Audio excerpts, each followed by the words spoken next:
Psalms 84:2 యెహోవా మందిరావడంలో చూడవలనని నా ప్రాణం ఎంతో ఆశపడుతున్నది, అది సొమ్మసిల్లుచూ ఉన్నది.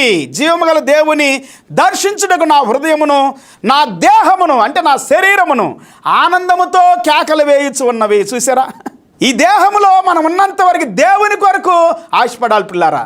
దేవుని కొరకు ఆశపడాలి, దేహముతో పాటు, ప్రాణముతో పాటు, ఆత్మతో పాటు.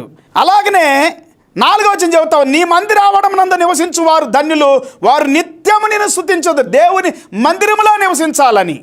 ఈ లోకంలో ఉన్నంత వరకు మనం దేవుని మందిరములో ఉండాలి, దేవుని సన్నిధిలో ఉండాలి, దేవుని గుడారములో ఉండాలి.